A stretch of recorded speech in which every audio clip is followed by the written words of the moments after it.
une bourde. Bonjour et bienvenue à tous dans ce webinaire qui est consacré au métier de la coiffure. Alors, on va commencer dans quelques instants. Je vais demander à l'un de notre invité de monter sur scène pour vérifier que ça fonctionne bien. Et puis, on va laisser à tout le monde le temps de s'installer.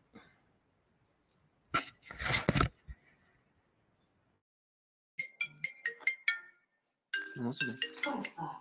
Oui. Je suis là. Monsieur Isler, bonjour. Bonjour. Parfait, ça fonctionne très bien. Bonjour, Alors, madame. bonjour. Je vais vous mettre en attente également le temps qu'on commence officiellement notre webinaire. Hein.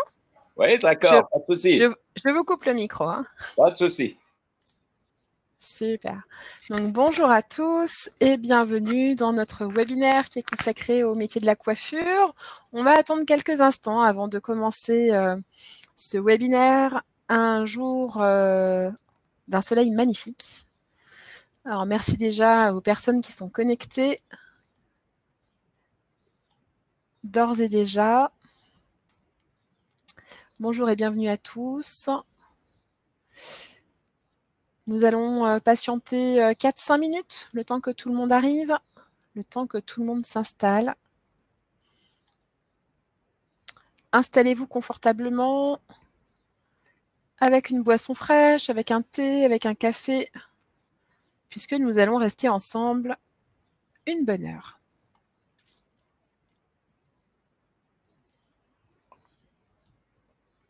Donc, merci aux professionnels de la coiffure qui sont avec nous déjà. Merci d'être venus un jour férié. Merci d'être venus un jour ensoleillé. Nous allons, je l'espère, vous apporter des conseils, répondre à vos questions. C'est le but de ce webinaire. Bonjour à tous. On va commencer dans quelques instants.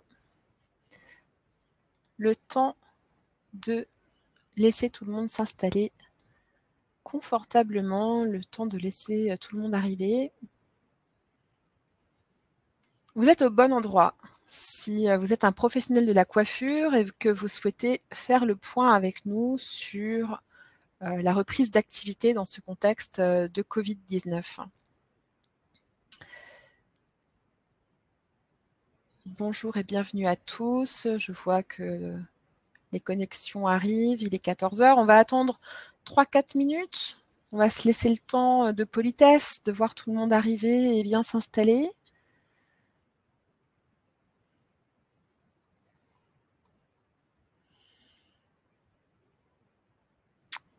Bienvenue à tous. Nous allons commencer dans quelques instants.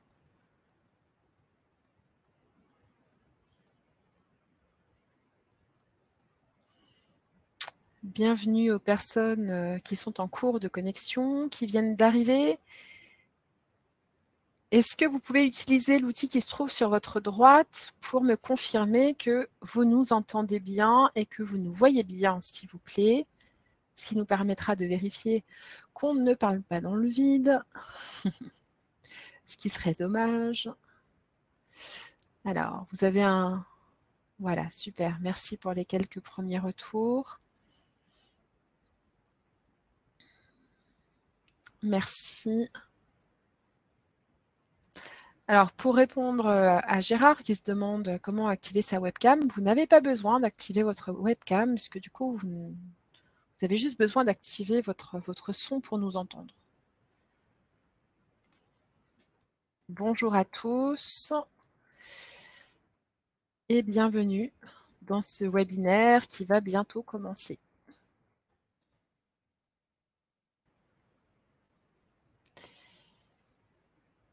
Très bien, merci de vos retours qui me confirment que vous nous entendez bien.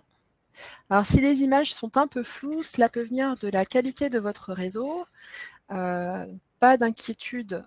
Ce qui est important, je pense avant tout, c'est le son. Et de toute façon, le replay sera disponible sur nos sites internet. Nous vous en donnerons les liens en fin de webinaire. Donc, pas d'inquiétude, vous pourrez nous entendre et nous revoir dès la fin du webinaire. Vous pourrez vous faire des soirées webinaires. des soirées webinaires gestes. On va vous expliquer tout ça.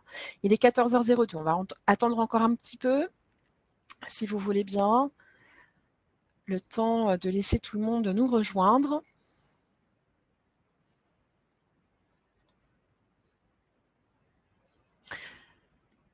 On va vous expliquer pourquoi on fait ce webinaire. On va vous expliquer qui on est, pourquoi on fait ça, pourquoi avec vous, pourquoi aujourd'hui.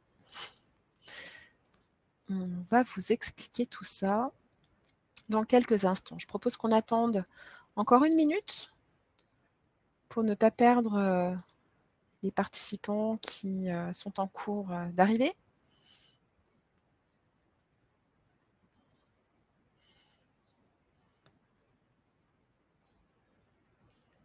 Alors, bonjour à tous, bonjour aux personnes qui sont en train d'arriver. Ok, son et image parfait, merci. Bonjour à tous.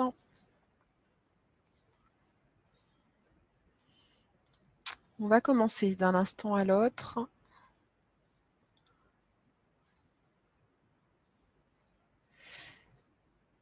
Vous nous entendez très bien, c'est parfait.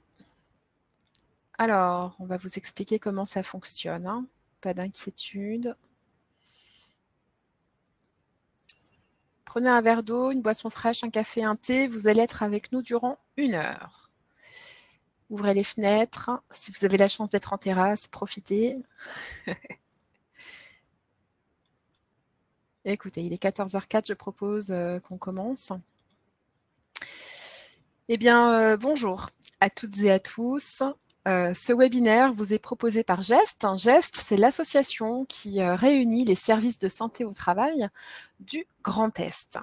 Nous attendons aujourd'hui un peu plus de 80 personnes à ce 3e webinaire qui est consacré aujourd'hui à la reprise d'activité des professionnels de la coiffure. Parmi vous, des entreprises adhérentes à l'un ou l'autre des services de santé au travail aujourd'hui présents, d'autres non, des partenaires, des institutionnels. Alors, pas d'inquiétude, les informations que nous allons vous donner cet après-midi ne font évidemment pas cette différence. Ce qui nous réunit aujourd'hui, ce sont les questions que vous vous posez et les réponses que nous vous apporterons. Les salons de coiffure ont dû fermer leurs portes mi-mars, laissant leurs clientes avec leurs racines décolorées et leurs cheveux poussés, et les clients avec la barbe touffue. Le 6 mai, une fiche sanitaire élaborée par le CNEC, l'UNEC, les organisations syndicales, est validée par le ministère du Travail. Et alors là, il a fallu vous organiser dans des délais rapides, pour ne pas dire la veille pour le lendemain, pour assurer la sécurité de vos salariés et celle de vos clients à l'aube de l'arrivée de votre clientèle impatiente de vous retrouver. Je me présente, je suis Gaëlle Faure, responsable communication à Alsace Santé au Travail à Strasbourg. Et cet après-midi, ce webinaire sera animé par Dr Françoise Portaz, médecin du travail à EPSA-Vosges, et Amélie Ritzenthaler, ergonome au SPST de Colmar. Pour ce qui est des questions, je vous propose de les envoyer par l'outil qui se trouve sur votre droite. Adeline Bossier, infirmière santé-travail à EPSA-Vosges, et Emmanuelle Rollès, intervenante en prévention des risques professionnels à AST 67, sont dans les starting blocks pour répondre à vos questions écrites. En fin d'intervention, je me ferai le relais de vos questions auprès de nos experts qui apporteront leurs réponses. Ce webinaire durera environ 1 heure. Le replay, le support de présentation seront disponibles sur les sites internet des services de santé dont vous aurez les liens à la fin de cette présentation. Alors avec nous cet après-midi, nous avons l'honneur d'accueillir André Isler, président de l'Union régionale des coiffeurs d'Alsace, qui nous fait l'honneur de sa présence pour quelques mots d'introduction et pour dresser le tableau de votre réalité. Monsieur Isler, nous vous écoutons. Bonjour mesdames, bonjour messieurs. Je suis vraiment heureux de pouvoir vous rencontrer aujourd'hui. Mais avant tout, j'aimerais bien, si vous me permettez, de faire une petite minute de silence au nom de pour mon ami et notre très grand confrère Bernard Stalter, qui malheureusement a été emporté par ce virus impitoyable. Alors, je vous remercie beaucoup. On peut faire cette minute de silence, s'il vous plaît.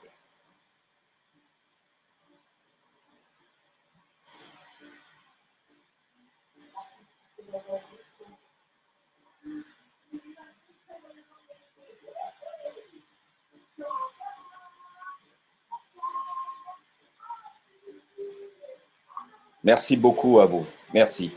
Parce que je crois que là où il est Bernard, il nous voit. Il nous voit toujours. Et c'est vraiment affreux quand un ami, depuis toujours, qui tous les matins à 7h, 7h30 te téléphone pour voir comment on va, comment tu vas et qu'est-ce qu'on peut faire, je vous assure, c'est un trou énorme aujourd'hui. Alors là, on n'est pas là pour se raconter notre vie, mais on est là pour travailler en sa mémoire et pour être vraiment vigilant pour que les personnes ne rattrapent pas cette maladie. Et pour ça, nous, les coiffeurs, on est vraiment une profession qui on sont proches des gens. On est très proche. Notre clientèle, on l'accueille, on la touche. On n'a pas cette barrière de 1 mètre et tout ça. Et c'est pour ça que j'insiste énormément, comme je dis à Madame Fort, qu'il faut être très, très vigilant pour nous, les coiffeurs, pour le personnel et pour les clientes aussi et les clients. Parce que franchement, on ne connaît pas ce mystère, on ne connaît pas cette maladie qui est vraiment là dans le fond et qui nous guette en tout moment. Et on doit vraiment, moi je suis très content. D'un autre côté, j'ai interpellé quand même la médecine du travail il y a 6 semaines de là, M. Rebaud, un jour, pour voir exactement quelles sont les dispositions qu'on peut faire dans notre métier. Hein, dans notre métier, les dispositions qu'on peut faire. Et puis, franchement, on a eu des très bons échanges là-dessus. Et moi, je respecte et j'espère que tous mes confrères, ce matin, j'ai eu des confrères qui sont venus chercher, j'ai réussi à avoir des masques pour eux, gratuitement, pour qu'ils puissent les utiliser et pour donner aux clientes qui n'en ont pas, pour qu'on ne travaille pas sans les masques. Et là-dessus, franchement, j'aimerais bien entendre un petit peu tous mes confrères et consoeurs qui sont présents aussi, pour voir comment eux ils font, comment ça réagit. Et je vous assure, c'est très apprécié de la clientèle. Et la clientèle est très, très contente, elle est sécurisée dans ce domaine, comment on fait. Alors voilà, je laisse peut-être la parole à d'autres personnes. Hein. Merci, Monsieur Isler. Alors, effectivement, cette maladie, ce virus, Dr Portas va nous en dire un mot. Et puis, durant ce webinaire, nous répondrons aux questions des professionnels de la coiffure. C'est l'objet de ce webinaire. Et puis, restez avec nous, si vous le pouvez, jusqu'à la fin pour interagir avec vos confrères sur des questions plus métiers. On vous donnera, pourra échanger à la fin avec eux. Hein. Merci. Alors, merci à vous. On va faire comme ça. Voici ce qui va nous arriver cet après-midi. Dr Portas va faire le point sur 3 mesures de prévention très simples à mettre en place chez vous, dans les salons de coiffure, mais finalement de partout, puisque c'est complètement transversal. On va faire le point sur comment préparer, organiser votre salon, ce qui est déjà certainement fait en partie, comment accueillir le client, le cas spécifique de la coiffure à domicile, comment nettoyer, comment aérer, comment gérer les locaux sociaux, tous ces locaux de partage. Donc, je vous propose de commencer. Dr Portas, nous vous écoutons pour nous rappeler quelles sont les mesures simples qui permettent de lutter contre ce Covid-19. Tout d'abord, bonjour à toutes et à tous d'être présents, hein, oui, en cette belle journée. Donc, je vais commencer par vous donner quelques chiffres. Hein. Je ne vais pas vous abreuver d'énormément de chiffres, mais c'est pour vous expliquer que Covid-19 est encore bien présent sur notre sol français et que la prévention et les mesures barrières ont toute leur signification, même encore aujourd'hui. Donc, on déplore depuis le début 28 239 décès. Il y a eu 19 015 personnes hospitalisées. Ces chiffres sont au 18 mai, hein, ce qui représente 375 nouvelles personnes hospitalisées en 24 heures. Il y a 9 998 patients graves en réanimation et on déplore parmi ces patients graves en réanimation 10 nouveaux décès en Alsace en 24 heures. Nous avons 2,7 millions de personnes qui sont contaminées, mais qui ne présentent pas de symptômes. Ce sont des personnes qui sont dites asymptomatiques, qui ne sont pas malades, mais qui sont potentiellement contagieuses. Sur l'outil, à côté de l'outil question, vous avez qui s'appelle sondage et on vient de vous proposer une question à laquelle je vous invite à répondre. Peut-on être contaminé par quelqu'un qui ne présente pas de symptômes? On vous laisse quelques instants pour répondre et cela nous permettra de continuer ce webinaire. Est-ce qu'on peut être contaminé par quelqu'un qui est asymptomatique, comme on dit maintenant, qui ne présente pas de symptômes, pas de fièvre, pas de courbature, pas de toux? Alors, n'hésitez pas à répondre au sondage sur votre droite.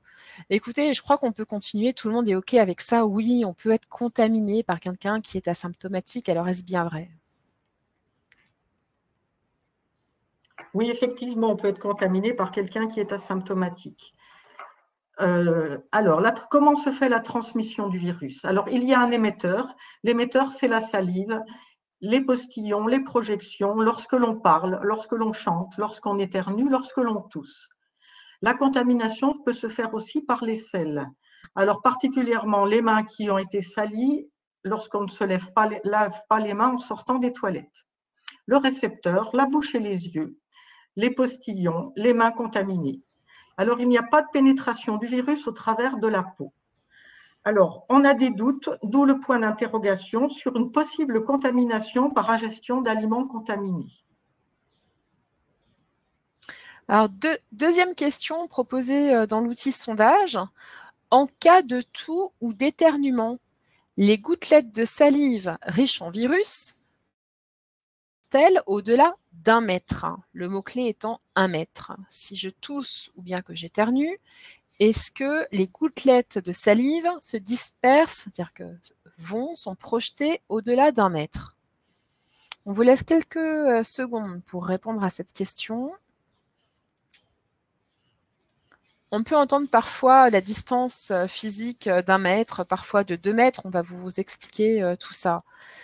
Écoutez, vous êtes près de 90% à nous dire que oui, en cas de toux ou d'éternuement, les gouttelettes vont au-delà d'1 mètre. Alors, les gouttelettes. Donc, lorsque l'on parle, donc effectivement, on peut aller au-delà d'1 mètre. La projection se fait à peu près à 1 mètre, quand on parle de manière normale. Lorsque l'on tousse ou on éternue, la projection se fait de 2 à 4 mètres. Alors, les gouttelettes vont aller vers la bouche et les yeux, et les mains sales vers la bouche, le nez et les yeux. Alors, vous avez cette animation d'une personne qui éternue, où on va mesurer donc la projection des gouttelettes sur une personne qui est récepteur et qui est équipé évidemment de protection. Et on va constater une forte concentration de virus à 2 mètres.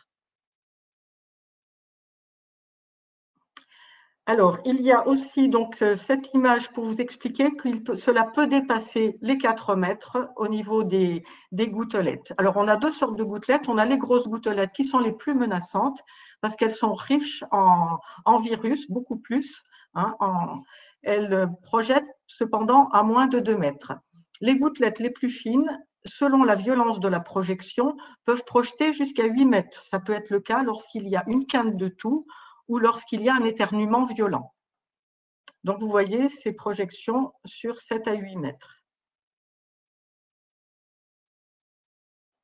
Alors, la contamination par les mains souillées, ce sont les mains souillées qui sont portées à la bouche, les objets souillés portés à la bouche et les doigts souillés que l'on met au niveau des yeux dans le cadre de frottement, ou également lorsque l'on se mouche, on peut avoir des projections. Ce sont des habitudes qui sont inconscientes, ce sont des réflexes, d'où l'importance de se protéger. Alors, 3 mesures indispensables. On va les appeler la triade DLM. Alors, D pour distanciation physique. On a préconisé pour les coiffeurs une distanciation à 2 mètres. Et je reviens justement par rapport aux gouttelettes, les plus agressives, celles qui sont le plus contaminantes, peuvent aller jusqu'à 2 mètres, d'où l'intérêt de cette distanciation. En plus, donc ce ne sont pas à la place, c'est en plus de, c'est le lavage et la désinfection des mains, qui doit se faire de manière très régulière dans la journée, qui doit se systématique lorsque l'on sort des toilettes, qui doit se faire avant de préparer un repas et avant de passer à table. Alors, le lavage et la désinfection se font soit par de l'eau et du savon, tout simplement, ou avec des solutions hydroalcooliques. Et le port de masque normé et l'écran anti-projection. Je ne détaille pas parce que ça sera fait un peu plus loin dans notre présentation. Alors là, on a une simulation d'un éternuement pour vous montrer à quel niveau de projection cela va se faire. Donc sans protection, vous voyez jusqu'où ça peut aller, ça peut atteindre la personne. La main devant la bouche, c'est un petit peu moins. Et lors du port de masque, on a une projection qui est moindre, mais qui existe quand même et qui se fait non seulement sur le devant, mais aussi sur les côtés et sur la hauteur.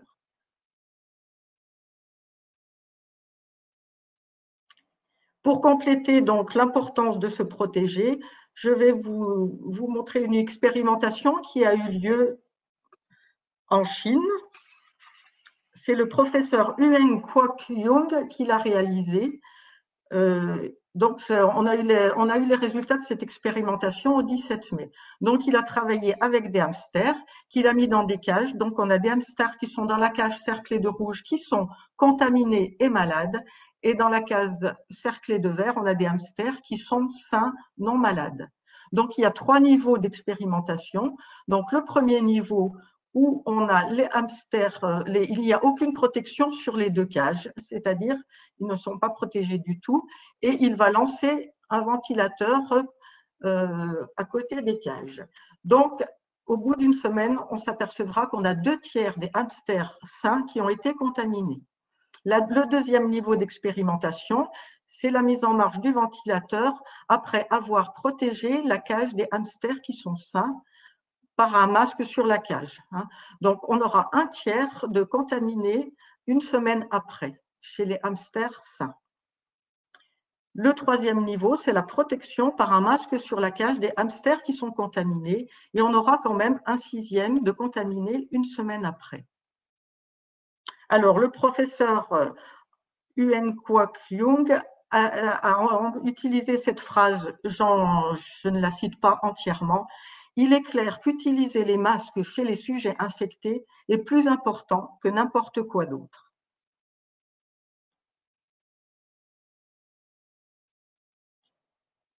Alors, la disparition du virus sur les surfaces. On sait que le virus reste un certain temps sur certains supports. Le temps sera très différent d'un support à un autre, comme vous pouvez le constater. Donc, il va aller de 3 heures dans l'atmosphère, dans l'air, à 5 jours sur le verre. Alors, il faut savoir que la durée de vie du virus est augmentée lorsque c'est en milieu humide. Et la quantité et la qualité du virus suffisante pour rendre malade, la présence ne veut pas dire que la quantité ou la qualité de virus suffisante peut pour rendre malade. Ça peut être très variable. Cela peut diminuer dans le temps, cela peut ne pas se modifier. Mais tout cela pour justifier de la désinfection de tous les supports.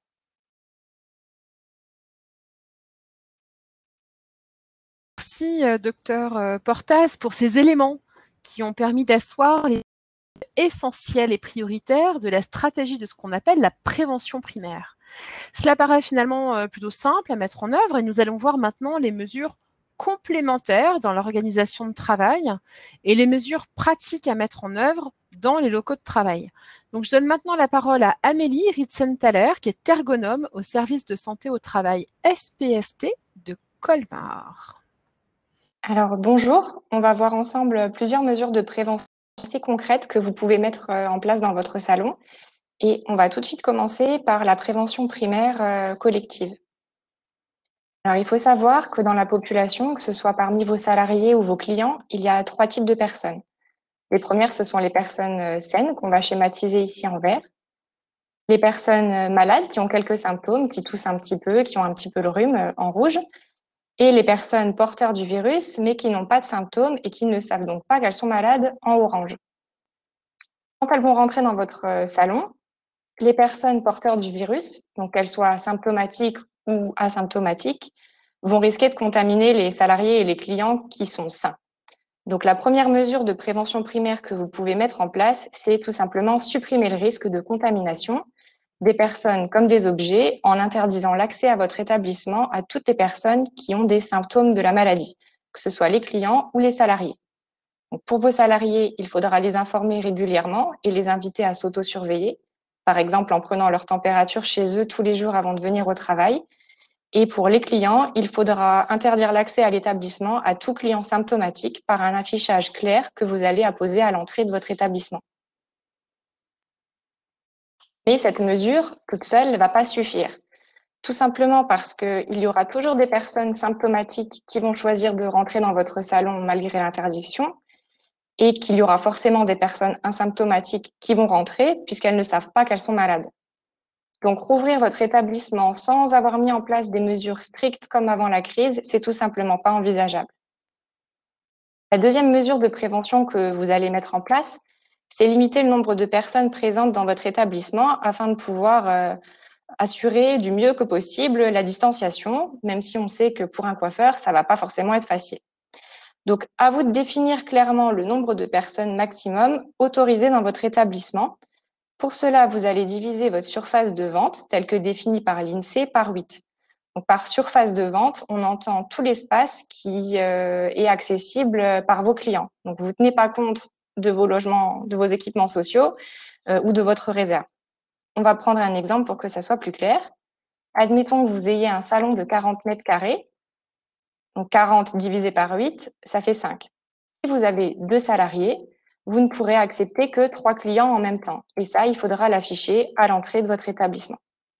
Mais encore une fois, ces deux mesures, interdire l'accès aux personnes symptomatiques et fixer un nombre maximum de clients autorisés, ça ne va pas suffire, tout simplement parce qu'il y aura toujours des postillons qui seront émis et dispersés dans votre établissement. Donc, il va falloir réaliser un certain nombre d'aménagements et mettre en place plusieurs mesures de prévention. Tout ça dans l'idéal, bien sûr.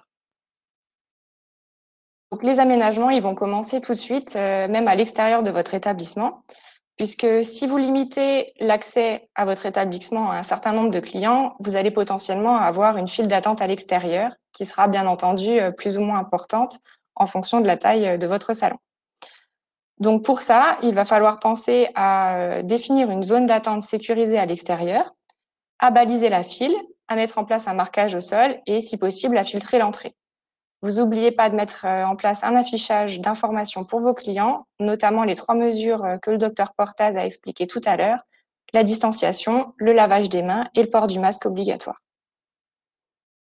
Une fois à l'intérieur de votre établissement, vous allez mettre en place une petite table haute sur laquelle vous allez mettre à disposition de la solution hydroalcoolique et un récapitulatif des nouvelles consignes du salon, notamment l'obligation de porter les masques et de se laver les mains avant de rentrer.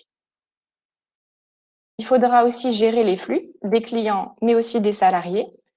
Pour cela, vous allez, si possible, laisser la porte d'entrée de votre établissement ouverte toute la journée, définir une entrée et une sortie distinctes. Si ce n'est pas possible, vous allez prioriser la sortie et définir un parcours de circulation fléché au sol. Dans le cas où vous avez une seule entrée, vous pouvez très bien faire comme dans ce salon qui est en photo ici et mettre en place un obstacle au niveau de votre entrée pour délimiter 2 fils. Vous voyez sur la photo qu'ils ont mis un certain nombre d'autres aménagements. Ils ont utilisé des armoires pour créer des couloirs. Ils ont mis plusieurs affiches sur les produits pour indiquer aux clients de ne pas les toucher, le récapitulatif des consignes à l'extérieur. Il y a un marquage au sol, une délimitation de la zone d'attente à l'extérieur avec un petit message du type « Attendez ici, quelqu'un va venir vous accueillir », etc. Vous pourriez aussi envisager de mettre en place une sonnette pour que le client puisse vous avertir de sa présence et ainsi vous pourrez plus facilement gérer les entrées et les sorties de clients. Merci Amélie. Et dans le salon, comment est-ce qu'on peut aménager le salon à l'intérieur? Comment gérer l'encaissement? Donc évidemment, ça ne s'arrête pas à l'extérieur du salon. Il va falloir continuer une fois à l'intérieur. Pour cela, vous allez supprimer tous les objets inutiles, tous les magazines, toute la décoration, les jouets, les stylos. Vous allez espacer les postes de travail et les bacs à shampoing. Si ce n'est pas possible de les espacer, vous pouvez condamner un poste sur 2, par exemple. Vous allez également afficher des consignes à plusieurs endroits stratégiques pour faire des petites piqûres de rappel à vos clients et à vos salariés. et mettre à disposition des kits de désinfection, du gel hydroalcoolique, des lingettes virucides, pas des lingettes pour bébé, c'est pas pareil, des poubelles à pédales et du spray désinfectant.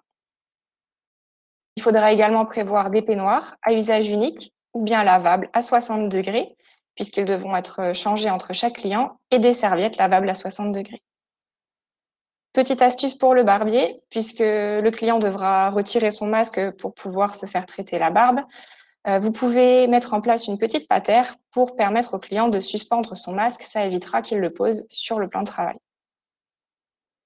Concernant l'espace d'encaissement, vous allez encore une fois afficher les consignes, proposer un kit de désinfection pour le client et le salarié, matérialiser la distance en mettant en place un marquage au sol et un écran transparent, et vous allez essayer de réduire autant que possible les objets qui vont se passer à la main. Pour cela, on peut privilégier le paiement par carte bancaire, encore mieux par paiement sans contact. Utiliser des TPE avec une entité client séparée pour permettre au client de gérer lui-même sa carte bancaire et le ticket pour ne pas avoir à les toucher. Dans le cas du paiement en liquide, vous pouvez aussi mettre en place un ramasse-monnaie et dématérialiser tout ce que vous pouvez dématérialiser, donc vos cartes de fidélité, vos tickets de caisse ou vos bons de réduction.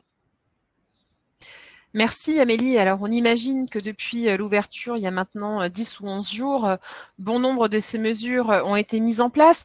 Alors, est-ce que vous, professionnels de la coiffure qui nous entendez, vous avez mis en place d'autres mesures de prévention? Est-ce que vous avez des astuces, des trucs à partager avec d'autres?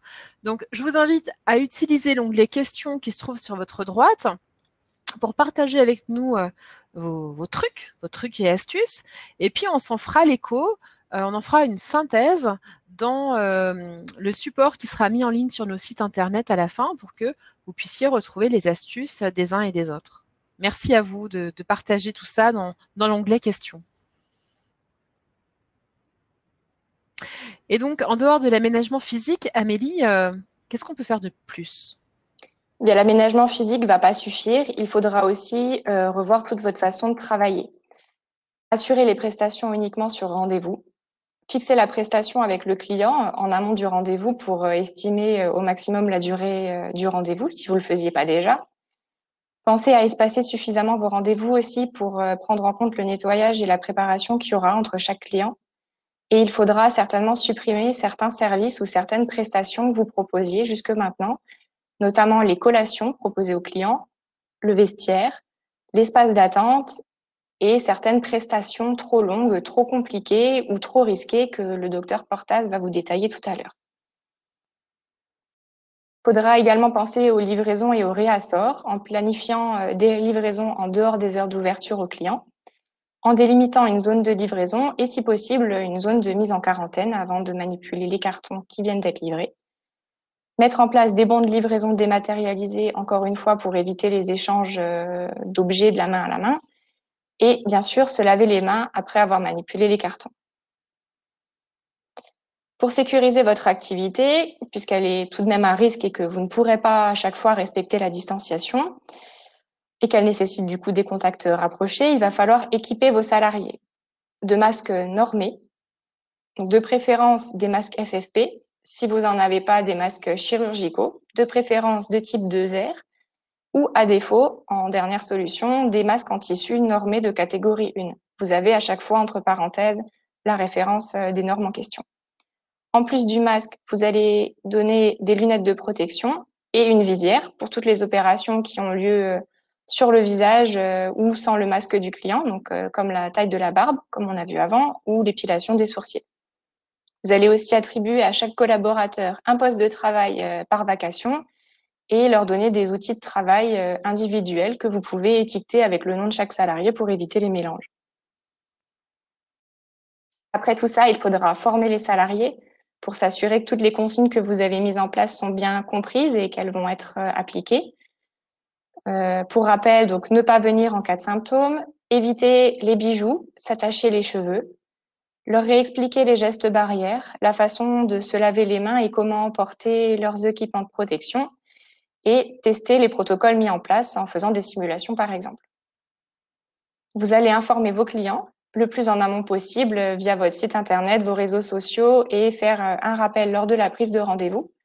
Rappelez-leur encore une fois de venir seulement s'ils n'ont pas de symptômes, de venir avec un masque adapté, donc avec des élastiques derrière les oreilles et pas derrière la tête pour ne pas compliquer les coupes, de venir à l'heure, pas en avance, pas en retard, de venir seul ou avec un seul accompagnateur s'il s'agit des enfants, leur préciser qu'ils n'auront pas de vestiaire et qu'ils devront donc prendre leur disposition, soit laisser leurs affaires dans la voiture, les garder sur les genoux ou prévoir un sac suffisamment grand pour les placer dedans et leur rappeler qu'ils n'auront pas accès aux sanitaires du personnel.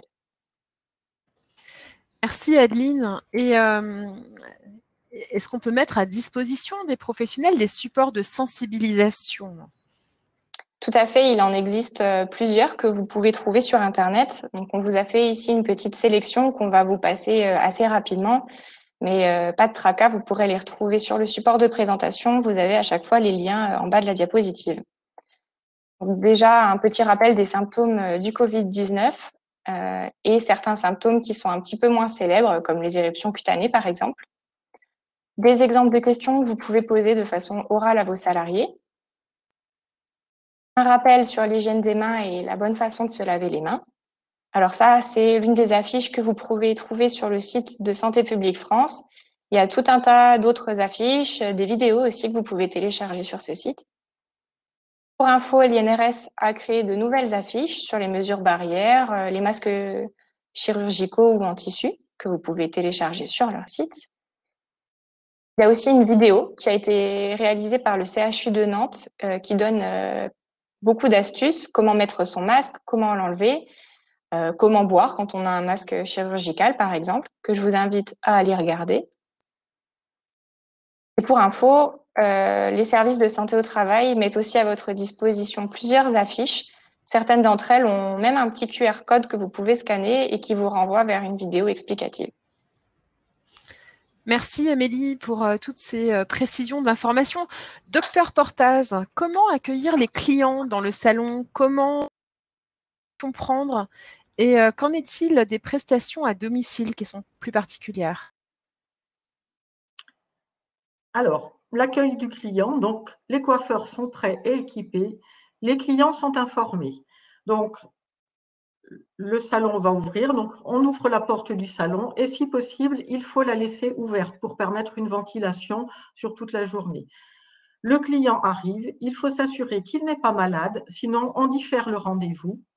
Donc, vous avez vu les questions qui pouvaient être posées préalablement, qu'il porte un masque, qu'il se lave les mains, qu'il a bien rendez-vous et qu'on est bien en capacité de le recevoir.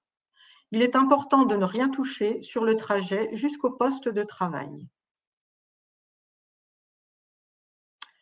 La prise en charge du client dans le salon, garder ses équipements de protection tout au long de l'intervention, fournir au client un peignoir propre et lui laisser enfiler lui-même son peignoir. Ne pas négliger pour les coiffeurs les autres risques, en particulier les risques chimiques, et porter des gants lors des shampoings, des colorations ou de toute autre utilisation de produits chimiques. Éviter les échanges verbaux en face à face, parler à travers le miroir. Alors, des précautions particulières sont à prendre. La taille de la barbe va nécessiter le retrait du masque du client. Donc, le client va déposer lui-même son masque et va enlever lui-même son masque et le poser sur la patère qui sera mise à disposition. Les lunettes ne suffisent donc pas pour le coiffeur, donc il faudra avoir un masque plus une visière, désinfecter au préalablement la barbe avant l'intervention. Donc, utilisation déconseillée du sèche-cheveux. Le sèche-cheveux ne tue pas le virus, comme on a pu voir, le voir écrit assez régulièrement. Il ne tue pas le virus. Et j'ai remis les images qui correspondent à l'expérimentation précédente, dont j'ai parlé précédemment, où c'était une utilisation d'un ventilateur et le sèche-cheveux est égal au ventilateur dans cette situation. Donc, il est fortement déconseillé de ne pas en utiliser. Privilégier donc les appareils à infrarouge, à quartz ou tout autre du même type. Alors, il y a des prestations à ne pas réaliser. Le brushing au sèche-cheveux, puisqu'on vous a déconseillé de l'utiliser. les coupes sur les jeunes enfants de moins de 7 ans, parce qu'ils ne sont pas forcément en capacité de garder un masque, de ne pas le toucher, ni de comprendre et d'appliquer les principes de précaution, notamment la distanciation. Les soins avec casque vapeur, parce que les casques vapeur sont équipés de réservoirs d'eau qui est chauffé à température assez élevée, donc il va y avoir une émission de vapeur qui peut diffuser dans le salon. Donc, ce n'est pas recommandé du tout. Certaines applications, certaines techniques qui demandent beaucoup de temps ou beaucoup d'applications sont aussi déconseillées. Pour exemple, le lissage brésilien, hein, qui nécessitera du va-et-vient dans le salon avec une augmentation des risques.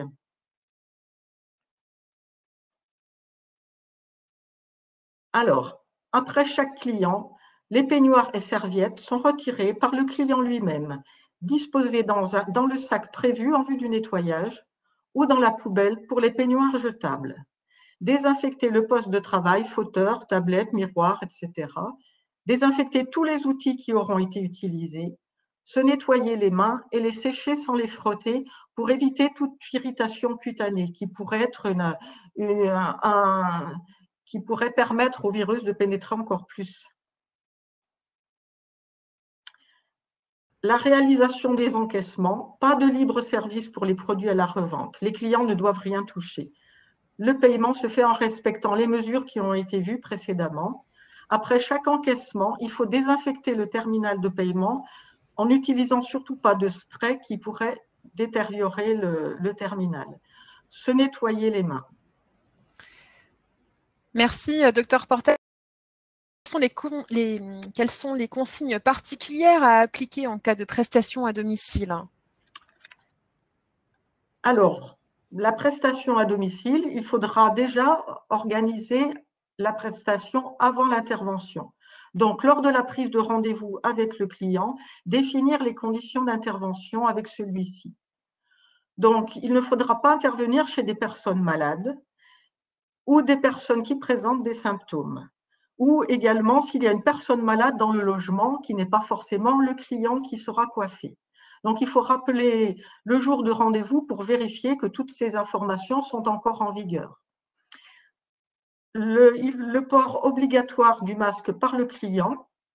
Demander au client de faciliter l'accès, c'est-à-dire ouvrir les portes, les fenêtres, la lumière, afin d'éviter aux coiffeurs d'avoir beaucoup de contact avec les surfaces.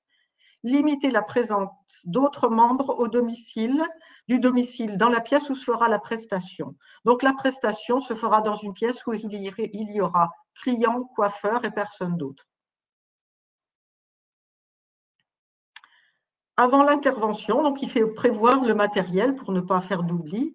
Donc, les équipements de protection, les masques, prendre aussi peut-être un peu plus de marques chirurgicaux au cas où le client n'en est pas, hein, ça peut arriver. Les lunettes, la visière et les gants. Les lingettes, la solution hydroalcoolique, du produit désinfectant. Emporter uniquement le matériel nécessaire.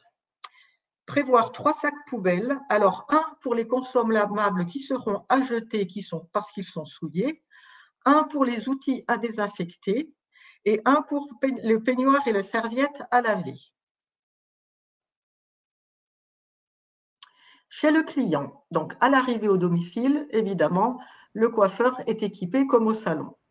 Demandez au client de se laver les mains, de ne pas toucher les portes, etc. Éviter tout contact avec voilà. Désinfecter les surfaces obligatoirement touchées, robinet, évier, table, chaise, et ne pas utiliser les toilettes. En repartant, emporter tous les déchets et le matériel utilisé et se laver les mains. Merci, Dr Portaz. Alors, on a vu dans les médias parfois des fausses bonnes idées, des astuces qui ont été mises en place parfois par les clients, parfois par les professionnels. Alors, qu'est-ce qu'il ne faut donc pas avoir comme fausse bonne idée? Alors, effectivement, en ces périodes perturbées, il y a beaucoup d'imagination chez beaucoup de personnes, mais il y a aussi de fausses bonnes idées. Je vais vous en donner 3. Hein.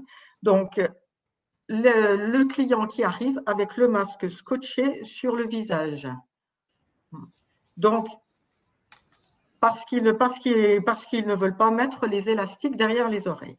Donc déjà, on a une perte d'efficacité. Deuxièmement, le masque risque de tomber et il tombera probablement très rapidement parce que sur une peau avec la transpiration et l'humidité, le scotch va se défaire tout de suite. Donc, il y aura une manipulation du masque avec les mains. Donc, on vous propose une solution pour les clients qui ne veulent pas que leurs élastiques soient souillés. Ils peuvent mettre chez eux, avant d'arriver au salon, du cellophane sur l'élastique, ce qui leur permettra de ne pas salir les élastiques. Et c'est vrai que c'est valable surtout pour les masques jetables qui peuvent être souillés lors du shampoing ou de l'application des couleurs. La deuxième fausse bonne idée, les UV. Ils ne doivent jamais servir à désinfecter les mains ou d'autres régions de la peau. Les UV en soi sont déjà nocifs pour la peau et pour les yeux. Ils peuvent entraîner des irritations cutanées et ils peuvent abîmer les yeux. La troisième fausse bonne idée, les huiles essentielles. Les huiles essentielles n'ont pas de propriétés antivirales. Elles peuvent être dangereuses si elles sont mal utilisées et aucune étude n'a prouvé leur efficacité contre le virus. Merci, Dr Portaz. Vous allez maintenant faire un focus sur le nettoyage des surfaces. On a compris que c'était très important. Alors, comment faut-il s'y prendre? Alors, le nettoyage des surfaces, il doit se faire en dehors de la présence des clients. Il se fera le matin et ou le soir, en dehors des heures d'ouverture. Alors, pour cela, le coiffeur doit être équipé de blouses, de gants nitriles, de masques normés et de visières. Alors, pour les petites surfaces qui sont sensibles à l'eau, comme le matériel électronique ou électrique, nous vous avons donné différentes références de produits que vous pouvez utiliser. Pour les surfaces de travail et le sol, utilisez du détergent, du dégraissant avec des tensioactifs ou de l'hypochlorite de sodium à 0,5% de chlore actif. Important, le vinaigre blanc et les huiles essentielles ne sont pas efficaces contre le virus. Les nettoyages des surfaces. Désinfecter tout ce qui est régulièrement touché. Les poignées, les interrupteurs, le clavier, la souris, le combiné, les postes de travail, etc. Désinfecter tout ce qui est en contact avec les clients. Les bacs à shampoing, le plan de travail, l'évier, le miroir, etc. Nettoyer les sols et les mobiliers. Alors, pour la désinfection de tout ce qui est régulièrement touché, ça doit se faire 2 fois par jour et à chaque changement d'utilisateur. Pour tout ce qui est en contact avec le client, après chaque client et tous les soirs. Pour les sols et mobiliers, tous les soirs. Évitez d'utiliser l'aspirateur. Si c'est nécessaire, uniquement le premier jour de la semaine avant l'ouverture. Et pour utiliser l'aspirateur, il faut qu'il soit possible d'avoir un filtre qu'on appelle HEPA. C'est un filtre qui est capable de filtrer de toutes petites particules et c'est le moyen le plus efficace au monde pour filtrer.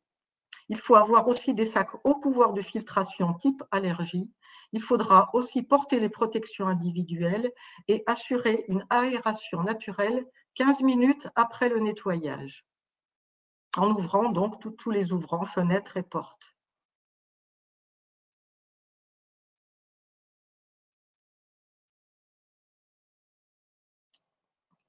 Alors, le nettoyage des surfaces, il faudra nettoyer sa visière après chaque retrait et avant de la poser sur un support, eau et savon sur les 2 faces. Désinfecter le matériel de coiffure, ciseaux, brosses, lisseurs, etc., entre chaque client et à chaque changement d'utilisateur. Nettoyer les serviettes, peignoirs utilisés au cours de la journée, tous les soirs, lavage en machine à 60 degrés pendant au moins 30 minutes. L'utilisation de lessive désinfectante ne remplace pas le lavage à 60 degrés. La gestion des masques. Jeter ou changer son masque. Alors, tout type de masque dès qu'il est humide, par exemple après avoir éternué dedans. Pour les masques FFP, après 8 heures d'utilisation. Pour le masque chirurgical, après 4 heures d'utilisation. pour le masque tissu après 4 heures d'utilisation et le laver en machine à 60 degrés pendant au moins 30 minutes. Suspendre son masque à une patère individuelle après une utilisation de courte durée sans toucher la face interne du masque. La gestion des déchets. Alors, les poubelles à pédales, possibilité d'appel d'air, donc faire délicatement. Utiliser des sacs plastiques avec des liens, masques, peignoirs jetables, mouchoirs à usage unique et bandeaux de nettoyage. Lorsqu'il est plein, placez le sac dans un deuxième stade ordure ménagère ayant les mêmes caractéristiques et le fermer. Stockez le sac dans la réserve pendant 24 heures avant de mettre dans les poubelles ordinaires. Garder son masque et ses gants pendant la gestion des déchets. Ne pas garder la tête au-dessus du sac en fermant les poubelles. Je vais apporter aussi une information complémentaire parce que les coiffeurs ont une obligation de prévoir un plan de nettoyage et de désinfection écrit après chaque client. Nettoyage des surfaces de vente, des équipements de travail, des outils et matériels dont visières et lunettes, des poignées, boutons de porte et placards, des zones de paiement et de toutes les surfaces et objets susceptibles d'avoir été contaminés. Ce document doit être annexé à un document que vous connaissez bien, qui est le document unique d'évaluation des risques professionnels, le DUERP, que nous vous présenterons à la fin de cette présentation. Merci, docteur Portaz. Amélie Ritzenthaler, on fait un point sur l'aération, il y a beaucoup de questions sur la climatisation, sur la ventilation. L'été arrive, on le sent bien aujourd'hui, il fait très bon, très chaud. Est-ce qu'on peut faire un point sur le sujet? Du virus dans l'air, il va falloir prévoir une bonne aération de les locaux. C'est vraiment primordial. Donc pour ça, il faudra ouvrir les portes et les fenêtres tous les jours, au moins 3 fois pendant 15 minutes pour renouveler en air neuf. Et absolument proscrire le brassage d'air ambiant. Donc on n'utilise pas de ventilateur mobile, pour la même raison qu'on n'utilise pas les sèche-cheveux, ni de climatiseur mobile, fixe ou cassette, en tout ou partie air recyclé. Pour les locaux qui sont équipés de VMC, il va falloir vérifier le bon fonctionnement de la VMC. Pour ça, vous pouvez utiliser une petite astuce. C'est plaquer une feuille de papier toilette sur la bouche d'extraction pour vérifier qu'elle aspire bien l'air comme il faut. Donc, ne pas obstruer les entrées d'air ni les bouches d'extraction. Basculer en recirculation à 100% d'air neuf. Programmer la ventilation à vitesse maximale au moins 2 heures avant le début de la période d'occupation du bâtiment. Et ne pas désactiver la ventilation la nuit ou le week-end, plutôt la mettre en vitesse réduite. Pour les sanitaires, les toilettes, il faudra garder la ventilation en fonctionnement en permanence, 24 heures sur 24 et 7 jours sur 7. Merci Amélie. Maintenant, un point sur ces lieux de vie collectifs de vos salariés en salon, au moment de la prise des repas, les vestiaires, les sanitaires. Faisons un point sur le sujet. Les lieux de vie de salariés, il ne faudra pas les négliger non plus, puisque même un simple repas peut être un moment à risque. Comme on voit sur cette animation, les postillons d'un salarié sont projetés tellement loin qu'ils peuvent aller contaminer l'assiette du collègue, ou avec la présence de la vaisselle qui est exposée à l'air libre sur l'évier. Donc tout ça, ce sera à proscrire. Pour éviter ça, on va privilégier la prise de repas extérieure. Et si c'est pas possible, si la prise de repas doit se faire dans le salon, il faudra un endroit dédié avec un planning clair pour éviter qu'il y ait trop de monde en même temps dans la salle de pause. On s'installe surtout pas en face à face et même si on est positionné en diagonale, on garde une distance de plus de 2 mètres. On évite de toucher les surfaces et si on doit les toucher, comme par exemple la poignée du réfrigérateur, il faudra la désinfecter tout de suite après. On emmène sa vaisselle individuelle qu'on va ranger après utilisation, qu'on laisse pas dehors comme sur les photos qu'on a vues avant. Et même mieux, on la ramène chez soi le soir. On utilise savon, sèche-main en papier, lingette, poubelle à pédales et on va afficher des consignes sur la porte de l'espace de restauration pour avertir les salariés des mesures à prendre, pour leur rappeler. Les sanitaires sont à utiliser pour le personnel uniquement, je le rappelle. On désactive les systèmes de séchage automatique soufflant qui vont brasser de l'air. On va retirer les serviettes en tissu ou alors on les utilise uniquement de façon unique et après s'être séché les mains une fois, on les met à laver. Mais ça peut être un petit peu compliqué, donc on préfère les sèche-mains en papier. Savon, lingette, poubelle à pédales à disposition pour que le salarié puisse désinfecter les sanitaires après utilisation. On aère, on ouvre les fenêtres et encore une fois, on affiche les consignes. Pour les vestiaires aussi, il faudra limiter le nombre de personnes présentes en même temps dans le vestiaire pour permettre de respecter les mesures de distanciation. Vous pouvez espacer les casiers, mettre une petite zone d'attente à l'extérieur du vestiaire. Vous pouvez aussi accrocher des crochets à la porte intérieure du casier pour que le salarié puisse y accrocher ses masques et sa visière. Encore une fois, désactiver les systèmes de séchage à main automatique et mettre en place des kits de désinfection. Merci Amélie. Alors, tous ces aménagements sont, j'imagine, coûteux. Est-ce qu'il existe des aides financières qui peuvent être proposées aux TPE-PME? Oui, c'est tout nouveau. Donc, depuis le 18 mai, la CARSAT a mis en place une nouvelle aide prévention Covid pour les entreprises de moins de 50 salariés et pour les travailleurs indépendants sans salariés. Donc, ça va concerner les achats ou la location de matériel réalisés entre le 14 mars et le 31 juillet de cette année pour des mesures barrières ou de distanciation et des mesures d'hygiène et de nettoyage, sauf gants et lingettes qui ne sont pas compris dans cette subvention. Faut savoir aussi que les masques, le gel et les visières sont financés seulement si l'entreprise a aussi mis en place des mesures de distanciation sociale et des mesures barrières. La subvention se fait à hauteur de 50% de l'investissement hors taxe. Elle est plafonnée à 5 000 € et pour un minimum d'achat de 1 000 € pour les entreprises de moins de 50 salariés et pour 500 € pour les travailleurs indépendants sans salariés. Vous pouvez télécharger le petit formulaire de demande de l'aide sur le site Amélie. Vous avez le lien en bas de la diapo et sur ce même lien, vous trouverez toutes les informations nécessaires et complémentaires. Merci Amélie. Alors, Dr Portaz, tout à l'heure, vous parliez du document unique d'évaluation des risques professionnels. On le sait, le document unique doit être mis à jour au moins une fois par an et évidemment mis à jour dans ce contexte de crise Covid. Alors, est-ce qu'il y a des aides? Est-ce que les services de santé peuvent être accompagnants sur le sujet? Le document unique fait partie intégrante de la prévention que vous allez mettre en place dans votre entreprise. On en parle régulièrement. Donc, n'oubliez pas de le mettre à jour pour tenir compte de ce nouveau risque lié au Covid-19 et annexez-y toutes les mesures que vous avez mises en place dans votre salon. On sait que ça peut être parfois difficile.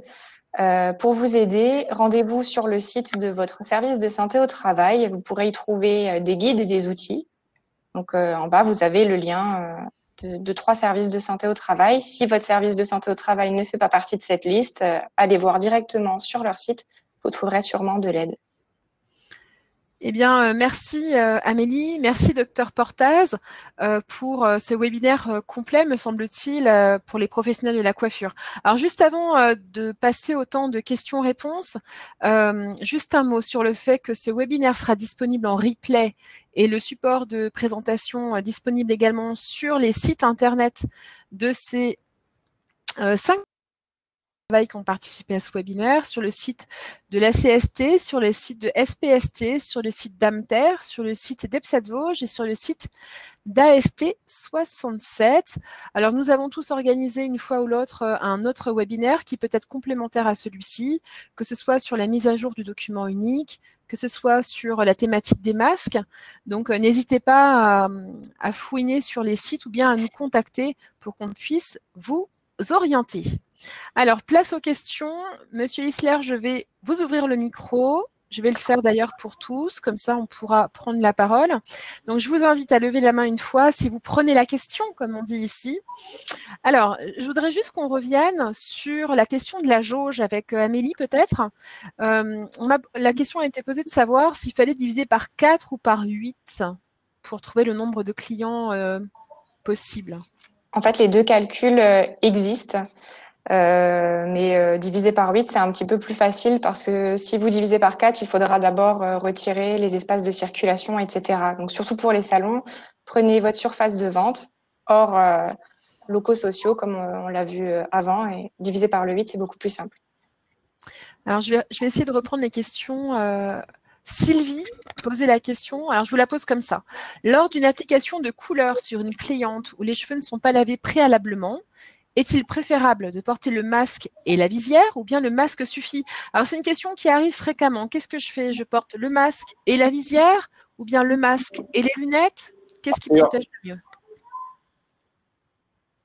Qui veut répondre? Docteur Portez. Voilà. Moi, je conseille que dans le moindre doute, le mieux, c'est de porter le masque et la visière.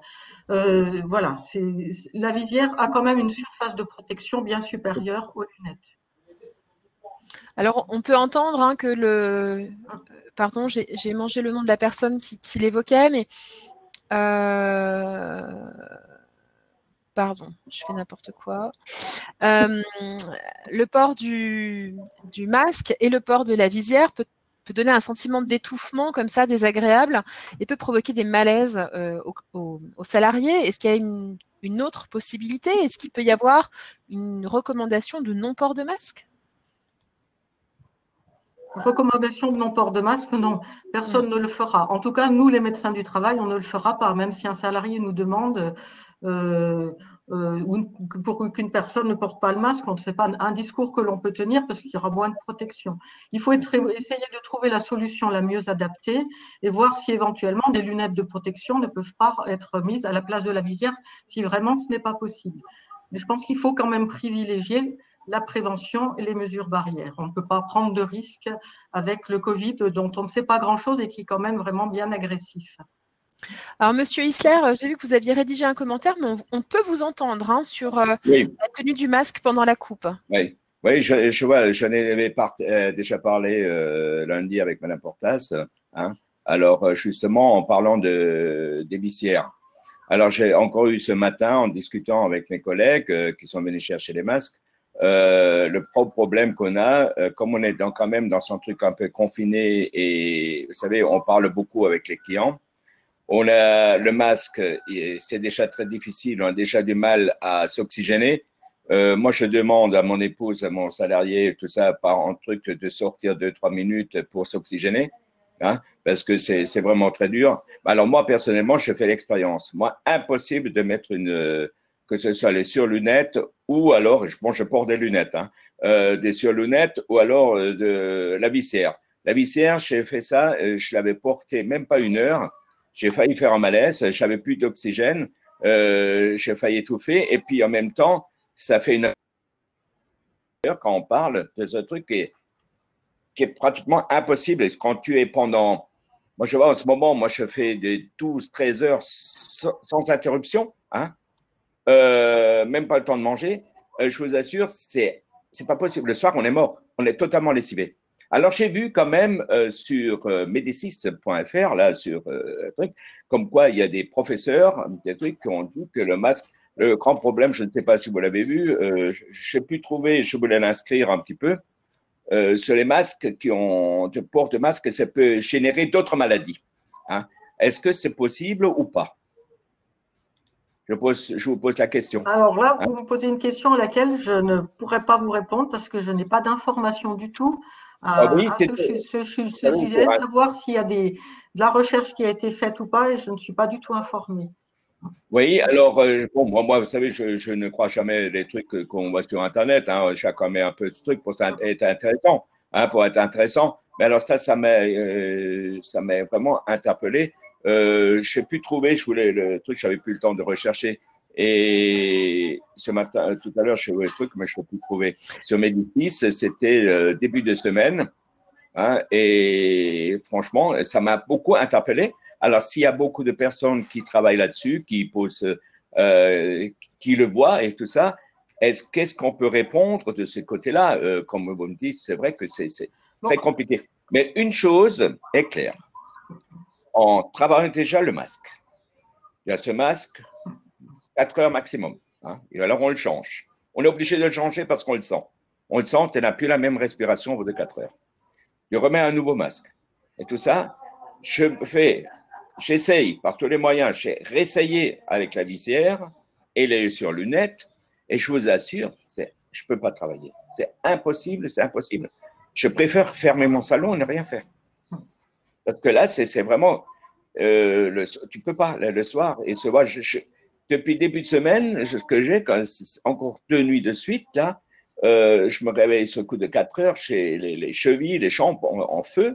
Et d'après ce qu'on m'a dit, on m'a communiqué hier, j'avais 2 médecins en tant que clients, et me dit c'est un manque d'oxygénation du sang. Alors, est-ce que c'est possible ça ou pas? Alors, j'ai également la question, on me demande si le port du masque réduit l'oxygénation et du coup peut provoquer des malaises.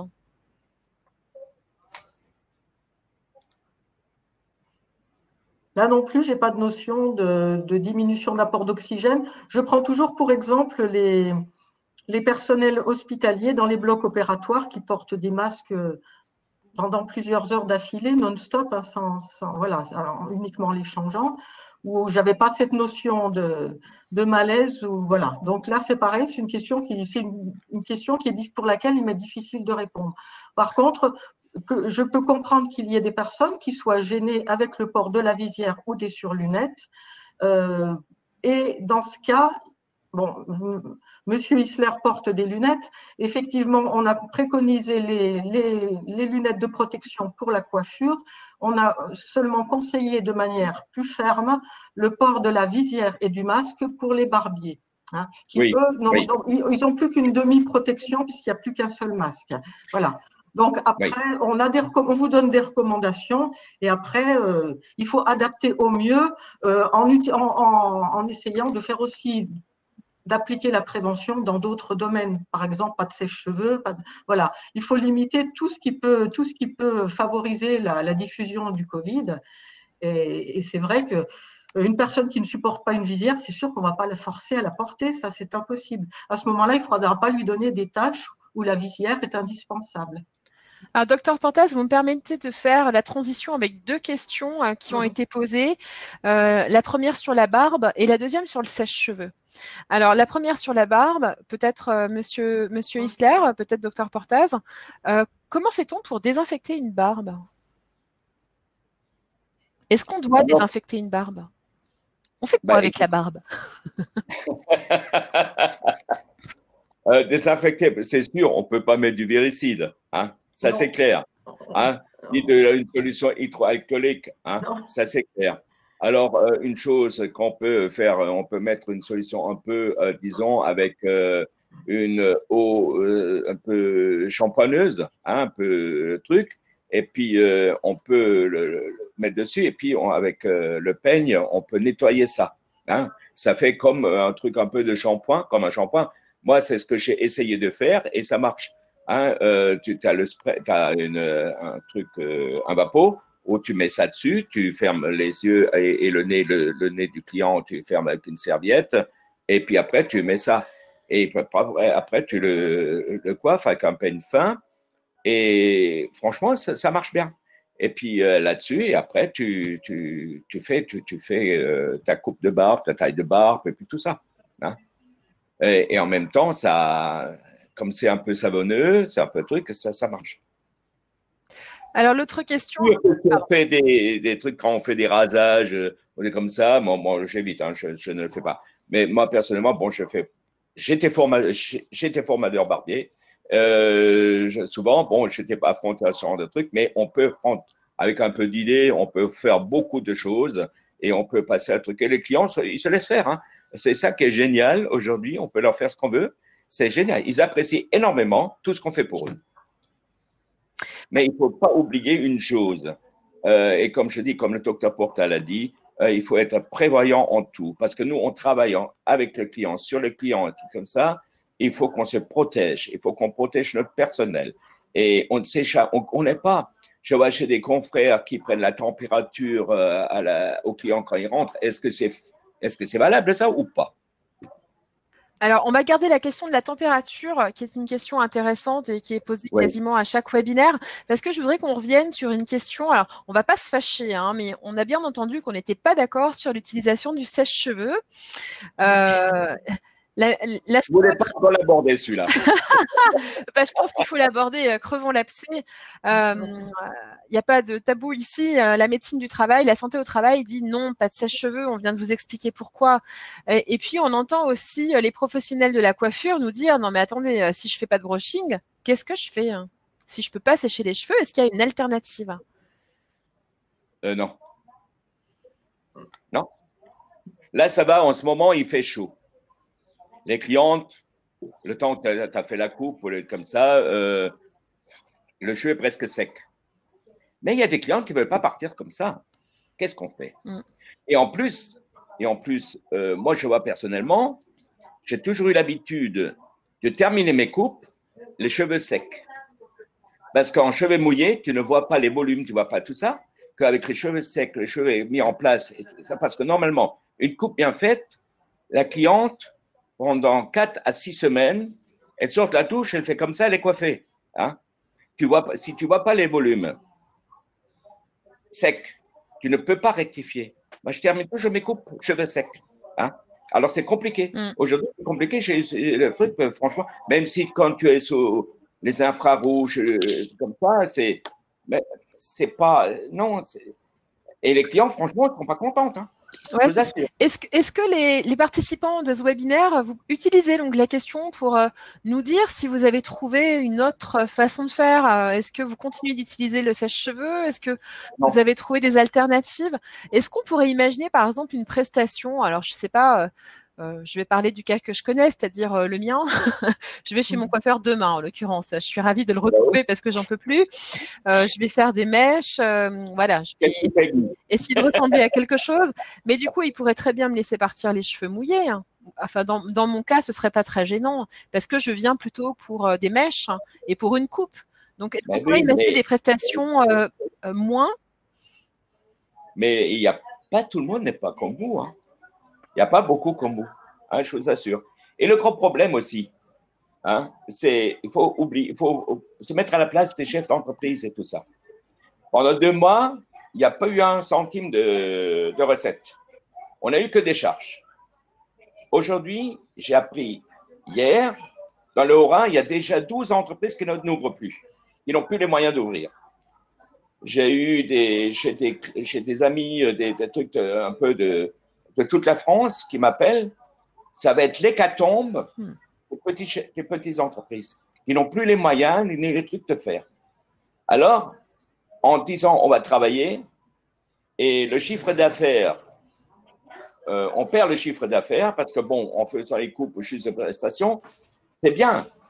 Mais à la sortie, les charges sont là, les salaires sont là. Et si les prestations ne sont pas face à tout ça, ah ben demain, ça ne vaut même plus la peine d'ouvrir. Le sujet du sèche-cheveux, c'est un équilibre très délicat entre des questions économiques, hein, évidemment, de la survie des entreprises et des consignes sanitaires de prévention. Je vous dis maintenant, ça va maintenant. Moi, je vois personnellement, j'ai une clientèle, elle peut partir les cheveux mouillés. Ce n'est pas un problème. Parce que c'est très rare que je fais vraiment des brushings. Hein. Mais j'ai des confrères qui font encore des gens d'un certain âge, qui font vraiment les brushings serrés, les trucs et tout ça. Ben, je ne sais pas comment ils vont faire. Franchement, j'aimerais bien poser la question. Comment font-ils? Je ne sais pas. Alors, Isabelle nous dit j'ai séparé chaque poste de travail avec du plexiglas pour pouvoir sécher les cheveux. Et comme ça, je ne diffuse pas vers un autre client ou dans le salon. Est-ce que ça peut être une alternative en termes de prévention? Docteur Portaz, si vraiment il n'y a pas de diffusion, ce qui est quand même, il faut savoir quand même qu'un sèche-cheveux, bon, je n'ai pas les distances, mais ça diffuse de l'air sur une grande distance. Hein.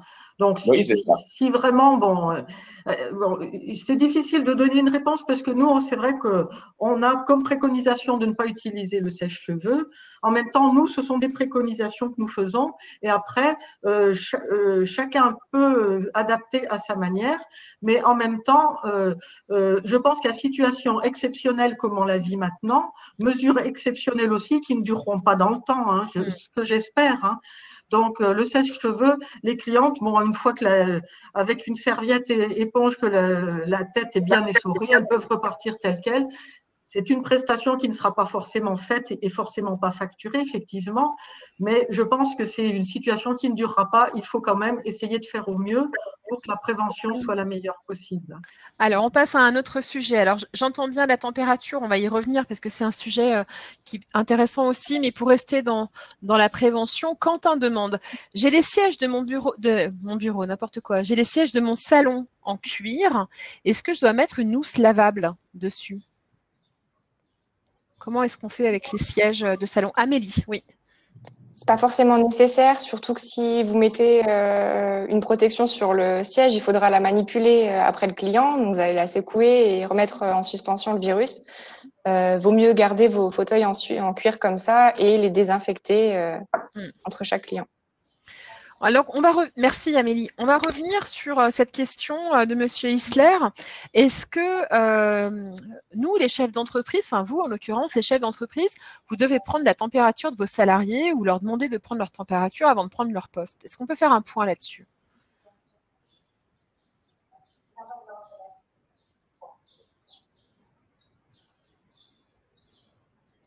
C'est pour moi. Oui, je pense. Oui, la question de la température me turlupine beaucoup parce que là, ça sera plus une réponse personnelle parce que c'est vrai que j'ai des entreprises, on a tous eu des entreprises qui font prendre la température systématiquement à leurs salariés avant de rentrer. On peut supposer que le coiffeur peut faire prendre la température à un client, mais je ne pense pas que ça soit bien judicieux parce que sur un plan la prise de température n'est pas vraiment un acte médical, mais c'est un acte qui relève du paramédical et ça peut générer des problèmes pour le coiffeur, je pense. Si un client se plaint, si un client n'est pas content, a estimé que c'était abusif, donc je sais pas. Et en même temps, qu'est-ce qu'on va faire d'une personne qui a 38 de température, qui est arrivée, bon, peut-être avec son masque, ou elle l'a peut-être mise juste en arrivant au salon. C'est une décision après, il faut prendre la décision qui convient après par rapport à cette situation. Pour le coiffeur, c'est une responsabilité aussi de se dire, je lui dis d'aller voir son médecin, ça ne se fera probablement pas, on ne sait pas. Donc, c'est… voilà. On peut aussi mettre une… Oui, Amélie? Oui, juste pour compléter, niveau données personnelles, c'est un petit peu limite aussi et les consignes ne sont pas très claires là-dessus, donc vaut mieux éviter pour les raisons énumérées par le docteur Portaz et pour la question des données personnelles. On peut aussi mettre une affiche, j'imagine, sur l'entrée du salon en disant si vous avez de la fièvre, il y a des affiches de Santé publique France comme ça, de prévention. Si vous avez de la fièvre, si vous vous sentez pas bien, vous venez pas en fait, vous rentrez pas. On peut faire ça aussi. Oui. On a aussi dans le… Il y a un petit décalage de son.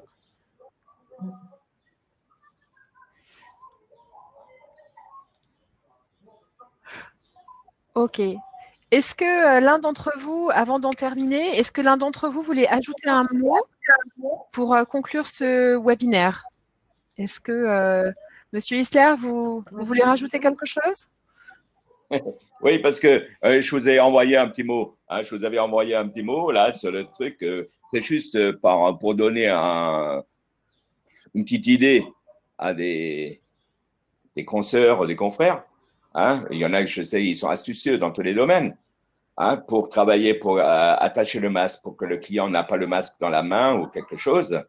Je me suis pensé, c'était vraiment une obsession. Comment faire pour tenir le masque sans que le client tombe? Et bon, j'ai réussi avec et tous les coiffeurs, on a des épingles neige, des épingles neige pour les chignons, truc. Et ces épingles, j'ai fait des crochets en S. Et ça dépend, j'en ai fait de plusieurs grandeurs. ou alors des élastiques avec des crochets au bout pour les élastiques pour les queues de cheval pour les chignons, et ça m'a pour attacher dans la nuque. Et quand on a fini, il faut une autre façon, surtout chez les hommes, on commence par la nuque, après tu enlèves les élastiques sur les côtés, tu les attaches derrière dans la nuque avec le crochet et tu as les oreilles libres et ça tient superment bien, même pour les couleurs ou n'importe, pour pas tâcher, tu mets un cello en bas dans l'élastique, avec ça dans le crochet, tu es libre de travailler. C'est vraiment, c'est bien. Et tout le monde est ravi de l'astuce du truc. Et ça marche très, très bien. C'est une astuce que je peux donner à tous mes confrères ou consoeurs qui m'écoutent là en ce moment. Et franchement, c'est ceux qui n'ont pas le truc et qu'ils essayent, vous verrez, et les clients sont contents. Voilà. Très bien, merci. Docteur Portaz, Amélie, est-ce que vous vouliez rajouter quelque chose ou bien c'est bon pour vous? Ok. Écoutez, je vous ai renvoyé quelques questions dans l'onglet sondage. Vous allez trouver des questions complémentaires, des questions d'évaluation pour savoir si on a pu répondre à vos questions, savoir si maintenant, avec ce que nous venons de vous dire cet après-midi, vous allez pouvoir mettre des choses en place, savoir finalement si cette action de webinaire a été porteuse de conseils et porteuse de conseils qui demain seront transformés en action. Il me reste à vous remercier tous. Je remercie Monsieur Isler d'être avec nous cet après-midi sur la terrasse ensoleillée et de s'être rendu disponible pour ce webinaire. Je remercie Dr Portaz et Amélie qui ont monté ce webinaire avec nous et je remercie également Emmanuel Rollès et Adeline pour les réponses écrites qu'elles vous ont apportées au fur et à mesure de cette intervention. Je vous rappelle que le replay sera disponible sur nos sites internet ainsi que le support de présentation. Eh bien, écoutez, il est 3h15. Profitez du soleil, profitez du week-end si vous en avez l'occasion. Prenez soin de vous. La période est difficile pour vous, chef d'entreprise de salon de coiffure. Et à bientôt. Au revoir.